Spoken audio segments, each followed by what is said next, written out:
Thank you very much, ladies and gentlemen. We are once again very much pleased to have you on this special edition of 15 Minutes in WACSI.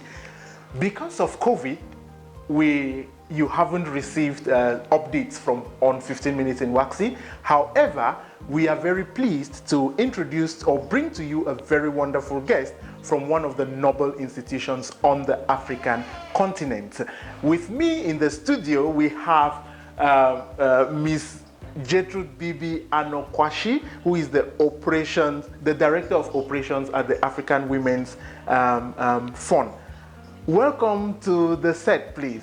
Thank you very much. I'm excited to be part of this program. And interestingly, we are doing it, using Zoom. On Zoom. Thank you very much for that, because we can't, of course, have these normal conversations face to face, given that we are respecting physical distancing measures as a means to curb the spread of the virus. Mrs. Kwashi, we will be talking to you about technology, how your organization has been, relying predominantly on technology during this period. But can you just tell us, how has the African Women's Development Fund leveraged on technology to, drive your mission, particularly during this period of COVID? Okay, thank you so much. African Women's Development Fund, it's a grant-making foundation. It's actually the first grant-making foundation on the African continent, and we support women's rights organizations who are working for the realization of women's rights all across the continent. And as a result of that, we have quite a wide network, starting with our community of grantees, our donor partners, as well as other activists on the African continent. AWDF as an organization has its regional office in Accra. Let me put it in perspective so you understand how we have used technology thus far. Our regional office is in Accra, and we have, partners all across Africa and worldwide, particularly if we take our donor partners also into consideration. Prior to the pandemic, we had already, as part of our growth strategy, started looking at virtual working arrangements, because as much as possible, we want to be represented across the continent, and therefore we actually had one staff in virtually.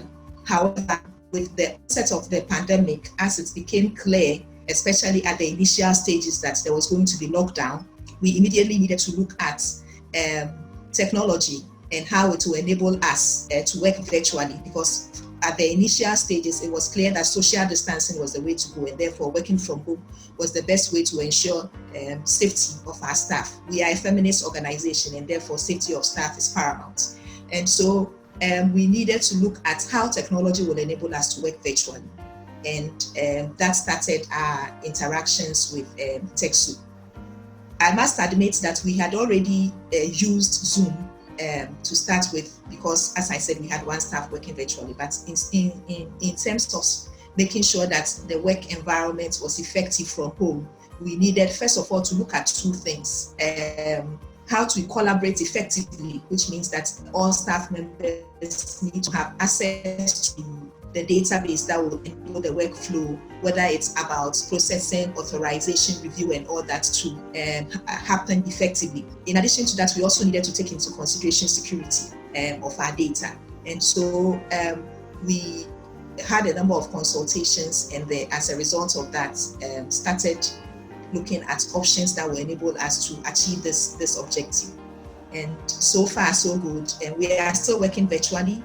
We are using Zoom to communicate internally within the team, as well as externally with all our partners. And then we are also able to share our database using Box, so that people can have access to the information at the same time, and then also ensure that there is regular updates of information, and transparency and accountability to ensure that the work flows smoothly and there is a continuity of our operations and processes. Yeah, so far so good. As I've indicated, we have been able to continue our work as expected, and we are looking forward to other opportunities to really expand, because we still see that there are more opportunities available out there. Maybe as we go on, I can give information on some of the specifics, but this is the introduction that I can give to the whole arrangement to enable us to work virtually. That is quite inspiring and informative, and I'm sure our viewers are quite enlightened, on some of the approaches that you've employed, leveraging on technology to advance your work during this period. And you talked about exploring other ways of working virtually, and you came across Techsoup. So what are some of the products on Techsoup that you are interested in and you are using? And just to get a viewer to be in context, Techsoup is a technology donation program for civil society organizations across the globe. And for West Africa, WACSI is facilitating the process for civil society organizations to make use of these free or highly subsidized products. So can you tell us which of these products you explored, you found interesting, and that you have been capitalizing on during this period?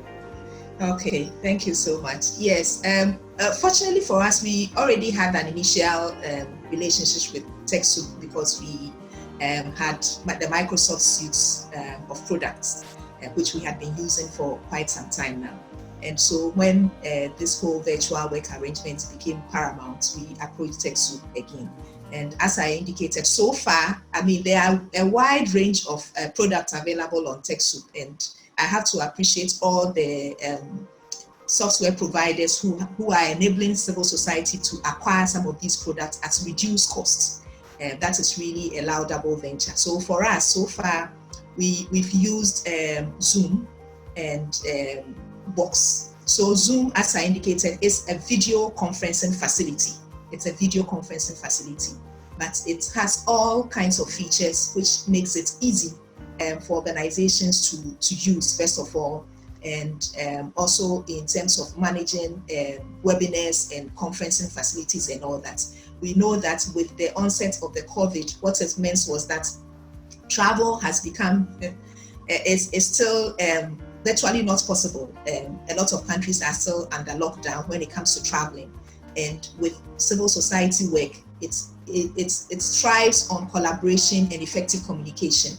And therefore, in the absence of the ability to travel, what were the other opportunities to continue the interactions? And that is where Zoom comes in. I'll say it's so easy to get started on because all you need is a device, any device, whether it's your phone, your computer, your tablet, your iPad, any device, you can log on to Zoom to use. And therefore, even as we acquired the license, and we also needed to make sure that it's something that is available to those who will be communicating with.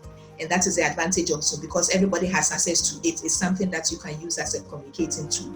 It has features like recording, so if you have a conference and people are, for one reason or the other, are not able to show up, there's an opportunity for them to get access to the recording, so nobody misses anything, and then there are security features as well. For civil society, security is critical. So you have the opportunity to control who gets to be part of the meetings, the Zoom meetings, and all that. And then you can also, there's an opportunity to share videos, music, presentations, and all that. It's as good as being together, so it ensures that the objective of staying connected in the midst of the pandemic still happens. And for me, what I love about it is that anybody can get started on Zoom. Anybody, it doesn't need, you don't need to have any specialized abilities to be able to use it. It's so easy. It's adaptable, it's flexible, it's versatile, So that is Zoom in terms of one of the products we got from Techsoup and how it has enabled us to do our work effectively. The second one I'll mention is Box, which also enables you to collaborate, because for us at AWDF, for instance, we deal with a lot of data. As I said, we have a wide community of grantees, so they are sending us reports for us to review. We are sending grant agreements, we are reporting to donors, we are developing proposals, we are working on board reports, so both for internal and external communication, we needed a database that would enable the team to work effectively and for there to be, some workflow and ease of access to information. You don't want to send one email here, another email here. You don't know where this information is. You don't know where that information is. With Box, you are able to structure the information and then also give access. So if within the team, you give access to your team members, if it's information that is supposed to be available to the whole staff, you are able to do that. And then also, as I said, most importantly, data security. Data security needs to be ensured. So with Box, we are able to do that. And that is also a tool that is easy to get started on. Ease of access is critical. So for Box as well, once you have your computer and all that, you have your internet, it's easy to just on a click, get access to your information, whatever you want to do on the information, update it, review it, all that, you are able to do it with ease. And that is how we have been able to manage thus far, with these two, in terms of effective communication as well as collaboration with regards to the database management. Thank you very much for sharing these experiences with us. It's quite inspiring, and one thing that I think our organizations, particularly in West Africa, could grasp from this is the element of embedding technology, consciously embedding technology into our strategy. I think that is actually, the key step that we must take. And you work with a lot of grantees, in different parts of Africa, Senegal, Zambia, what message do you have for these grantees and other civil society organizations when it comes to technology and development work in the current era? Yes, you are right. We work with, currently we have funded organizations in more than 45 African countries. So you can imagine how wide our network is. The recommendation or the advice I'll give is this, that technology is here with us. It should be seen as part of our strategy and the opportunity for us to innovate and catalyze how we do our work so that we are able to achieve our objective in terms of the impact. Because for all civil society, as I indicated, we are working for a just and equal world. And to do that, to catalyze our activities, we need to make sure that our processes themselves are innovative enough and take advantage of the changes that are going on around us. So first of all, you need to see technology as an opportunity. It is an opportunity for us to grasp. And then the second thing I will say is that once you see it as an opportunity, then you need to look at what you are doing as an organization. There is an element of it that requires thinking, and that's why I indicated that for us as AWDF, it is part of our strategy, because we knew how important it was for us to use technology as a cross-cutting strategy to achieve our objective.